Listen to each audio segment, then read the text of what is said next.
It's been a pleasure working on this channel and making videos each day, and it's always nice to read your comments and thank you for watching.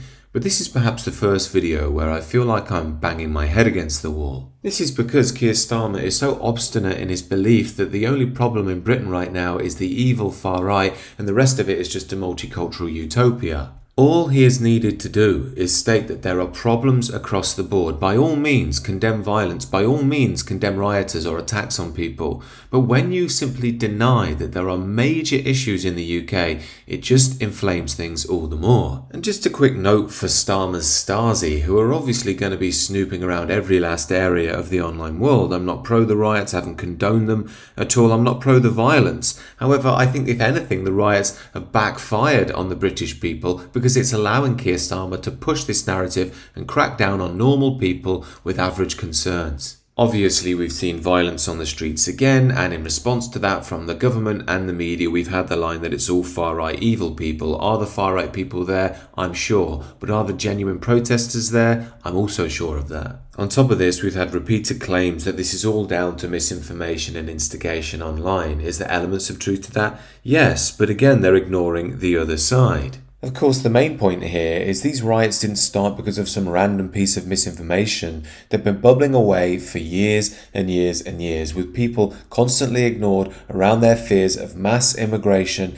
and integration in modern Britain. On top of that, millions of people up and down the country, not just rioters and protesters, feel that the government have lied to them again and again, as well as the media itself. This is why millions of people don't take the government and media that seriously when they make claims of misinformation. Misinformation has been peddled by the government and the media far longer than Twitter, or X as it's now known, has been around. And while there is a lot of misinformation floating around on Twitter, the other side is we see things clearly that the government and the media just won't show us. For instance, roaming Muslim gangs beating up white people who aren't even involved in the protests for no reason at all. Keir Starmer and the media haven't even commented on this. And does it mean every single Muslim is bad? Of course not. But if you continue to ignore it, you're only going to make the resentment amongst the British people worse. And despite being able to see these things with your own eyes, the media are pretty eager to try and put a positive spin on it, no matter how dark it's getting. Community leaders have been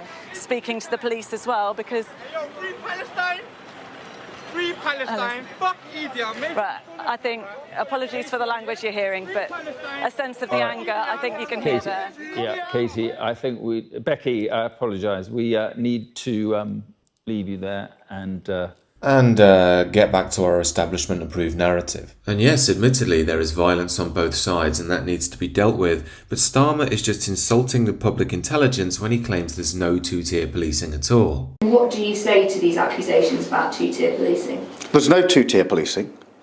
There is policing without fear or favour, exactly as it should be, exactly what I would expect and require.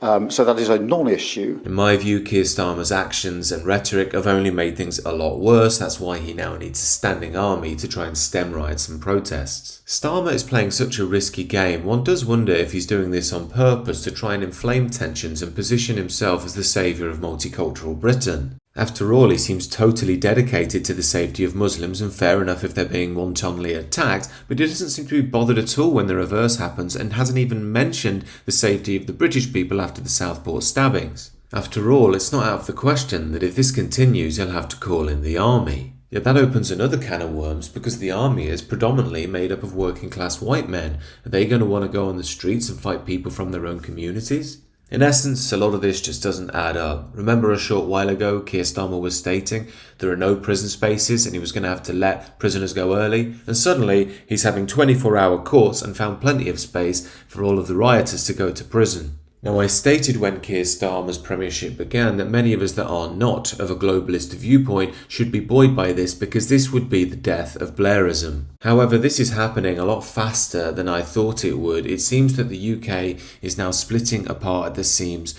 and Keir Starmer's simplistic narratives that ignore the complexities of what's going on are just making things a lot worse. In essence, it's hard to predict exactly what's going to come next, but if Keir Starmer continues to fail to differentiate between average people who are worried about their country and people committing wanton acts of violence, it's not going to end well. Do let me know what you predict down below, and if you're new, do consider subscribing to the channel.